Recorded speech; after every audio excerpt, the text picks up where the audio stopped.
नमस्कार दोस्तों, कैसे हैं आप लोग। भारतीय नागरिक सुरक्षा संहिता की वीडियो सीरीज में आज अपना नेक्स्ट वीडियो है। सेक्शन 20 तक ऑलरेडी कवर कर चुके हैं। आज सेक्शन 21 से आगे कवर करेंगे। आप लोग चैनल को सब्सक्राइब कर लो, इससे आपको वीडियो की नोटिफिकेशन मिलती रहेगी। BNSS को हम लोग सेक्शन वाइज कवर करते हुए चल रहे हैं, ठीक है। और ये जो BNSS है ना, अब जितने भी आपके लोग कॉम्पिटिटिव एग्जाम है उसमें यही पूछे जाने वाली है। तो अब आप लोग मेरे साथ डायरेक्ट लेके बैठ जाओ, हम लोग एक चीज़ को कवर करते हैं। पहली चीज़ तो आपको याद रखनी है, चैप्टर 3 पावर ऑफ कोर्ट से डील करता है। इसमें सेक्शन 21 है, court by which offences are triable, यानी किसी ऑफेंस का ट्रायल किस न्यायालय में चलेगा, ठीक है। तो इसमें बताया जो भी भारतीय न्याय संहिता में ऑफेंसेस बताए गए हैं, जो डिफाइन है ऑफेंस, उनका ट्रायल हाई कोर्ट में चलेगा या कोर्ट ऑफ सेशन में चलेगा या किसी ऐसी कोर्ट में चलेगा जो BNSS के फर्स्ट शेड्यूल में मेंशन है। फिर इसमें एक प्रोवाइजो ऐड कर दिया, सेक्शन 64, 65, 66, यानी जो ऑफेंसेस अगेंस्ट वुमेन है, जैसे रेप से जुड़े मामले हैं, 64, 65, 66, ये जो सेक्शन है, इनका ट्रायल कहाँ चलेगा? इनका ट्रायल किसी ऐसी कोर्ट में चलेगा जिसकी पीठासीन अधिकारी कोई वुमेन है, यानी ऐसी कोर्ट में जो वुमेन द्वारा प्रिसाइडेड है।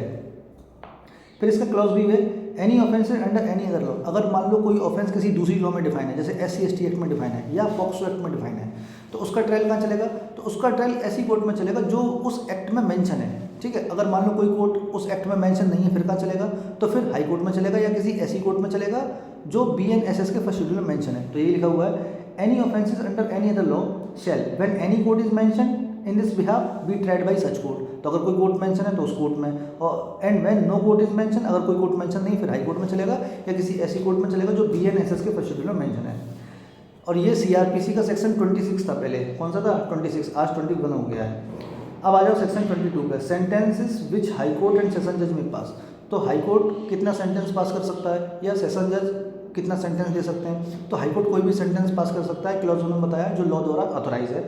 क्लॉज 2 में लिखा है कि सेशन जज और एडिशनल सेशन जज भी कोई भी सेंटेंस पास कर सकते हैं, लेकिन जब सेशन जज या एडिशनल सेशन जज कोई डेथ सेंटेंस देंगे किसी को, तो इसका कंफर्मेशन हाई कोर्ट से लिया जाएगा। ये लिखा हुआ है, but any sentence of death passed by any such जज shall be subject to confirmation by the high court, ठीक है। सेक्शन 23 क्या कह रहा है? सेंटेंसेस विच मजिस्ट्रेट में पास। तो मजिस्ट्रेट कितना सेंटेंस पास कर सकते हैं?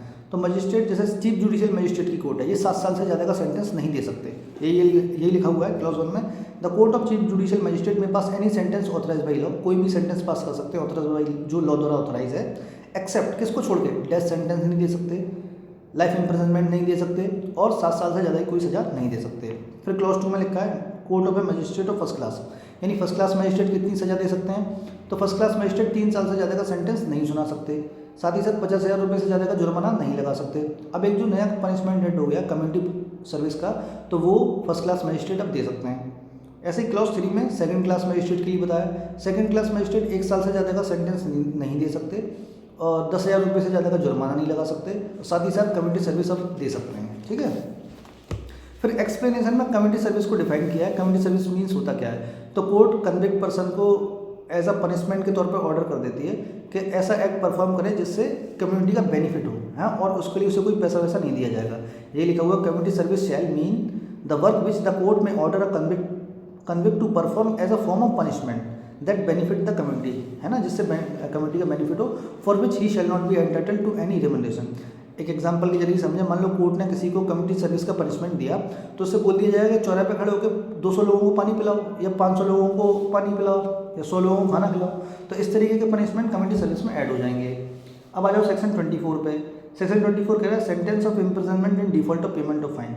मान लो मजिस्ट्रेट की कोर्ट ने कोई सेंटेंस सुनाया, किसी पर्सन को कोई सेंटेंस सुनाया, 1 साल 2 साल जो भी है, ठीक है, साथ ही साथ उस पर जुर्माना लगा दिया, तो जुर्माना न देने के एवज में उसे अतिरिक्त कितनी और सजा दी जा सकती है? तो इसका जवाब सेक्शन 24 में लिखा है, the court of a magistrate may award such term of imprisonment in default of payment of fine as is authorise by law. तो जो लॉ द्वारा ऑथराइज है उतना अतिरिक्त सजा मजिस्ट्रेट जुर्माना न देने के एवज में दे सकते हैं।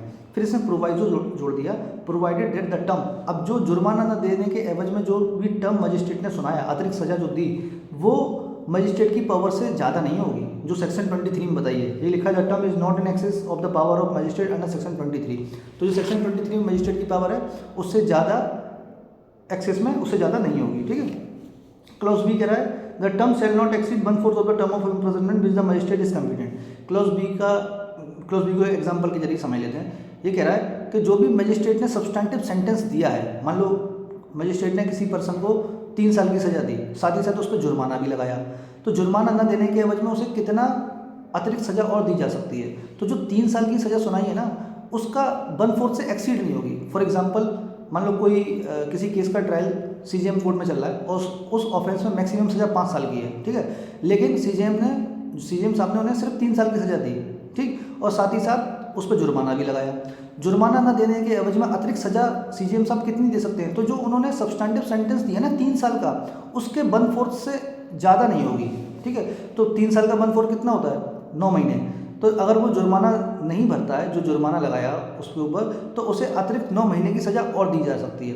तो जो भी सब्सटैंटिव सेंटेंस मजिस्ट्रेट सुनाते हैं उसके 1/4 से एक्सीड नहीं होगी, ठीक है, हमें बस इतना ध्यान रखना है। तो जो भी मैक्सिमम इम्प्रिजनमेंट है, जैसे मान लो किसी ऑफेंस में 5 साल का मैक्सिमम इम्प्रिजनमेंट है, तो 5 साल का 1/4 नहीं लेना है हमें किसका 1/4 लेना है, जो भी मजिस्ट्रेट सब्सटैंटिव ऑफेंस सुना रहे हैं। तो जैसे मैंने एग्जांपल लिया, सीजीएम साहब ने उसे 3 साल की सज़ा सुनाई एक्यूज्ड को, साथ ही साथ जुर्माना लगाया, तो जुर्माना ना देने के एवज में अतिरिक्त सज़ा जो दी जाएगी वो कितनी दी जाएगी, जो उन्होंने 3 साल की सज़ा सुनाई उसका 1/4 से एक्सीड नहीं करेगी, ठीक है। तो ये लिखा है क्लॉज बी में।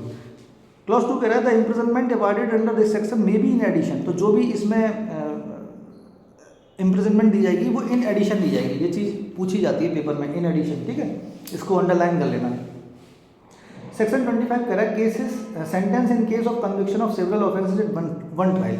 मान लो कोई पर्सन है, उसने 2 या 2 से अधिक ऑफेंस किए थे और उसको एक ही ट्रायल में कन्विक्ट किया जाता है, तो जो भी उसने ऑफेंस किए उसकी सज़ा वो एक साथ पूरी करेगा या एक के बाद एक पूरी करेगा, यानी कंकरेंटली करेगा या कंसेक्यूटिवली करेगा। तो अगर मान लो कोर्ट ने कोई डायरेक्शन दे दी है कि इसको सज़ा एक साथ काटनी है, तो फिर वो कंकरेंटली करेगा। अगर लेकिन कोर्ट ने कोई डायरेक्शन नहीं दी है, यानी कोर्ट साइलेंट है, तो फिर वो एक के बाद एक पूरी करेगा, यानी कॉन्जिक्यूटिवली करेगा, ठीक है। मान लो कोई पर्सन है, उसने 3 ऑफेंसेस किए थे और उसे एक ट्रायल पे कन्विक्ट कर दिया गया। एक ऑफेंस में 3 साल की सज़ा है, एक में 2 साल की सज़ा है और मान लो एक में 5 साल की सज़ा है। तो फिर अगर कोर्ट ने डायरेक्शन दे दी है कि इसको एक साथ सज़ा पूरी करनी है, तो फिर वो एक साथ करेगा। लेकिन अगर कोर्ट ने कोई डायरेक्शन नहीं दी है किसी भी तरीके की, तो पहले वो 5 साल की करेगा, फिर 3 साल की करेगा, फिर 1 साल की, इस तरीके से वो सज़ा काटेगा। लेकिन मान लो इसी एक दूसरा एग्जाम्पल है, मान लो कोई पर्सन है, उसको एक ट्रायल पे 3 ऑफेंसेस के लिए सज़ा सुनाई गई। पहले ऑफेंस में उसे रिगरस इम्प्रिजनमेंट दी गई 5 साल की, दूसरे ऑफेंस में रिगरस इम्प्रिजनमेंट 2 साल की और तीसरा ऑफेंस उस पर 1 साल का सिंपल इम्प्रिजनमेंट। तो यहाँ पे कोर्ट को स्पेसिफाई करना पड़ेगा कि पहले वो 5 साल की रिगरस इम्प्रिजनमेंट पूरी करेगा या 3 साल की रिगरस इम्प्रिजनमेंट पूरी करेगा, ठीक है। तो इस तरीके से कोर्ट को ऐसे मामले में स्पेसिफाई करना पड़ेगा। क्लॉज 2 कह रहा है कि in the case of consecutive offences it shall not be necessary for the court by reason only of the aggregate punishment. तो इसको एक एग्जांपल के जरिए समझते हैं। अगर आपने एग्जांपल समझ लिया तो आप ये वाला क्लॉज समझ जाओगे। मान लो कोई एक ऑफेंस है, कोई एक केस है, वो सीजीएम कोर्ट में चल रहा है और उस पर्सन ने मान लो 2 ऑफेंस किए हैं। पहले ऑफेंस में सज़ा 7 साल की है, दूसरे ऑफेंस में सज़ा मान लो 3 साल की है, तो एग्रीगेट पनिशमेंट कितना बना, 10 साल का। लेकिन सीजीएम साहब तो 7 साल से ज़्यादा की सज़ा दे ही नहीं सकते।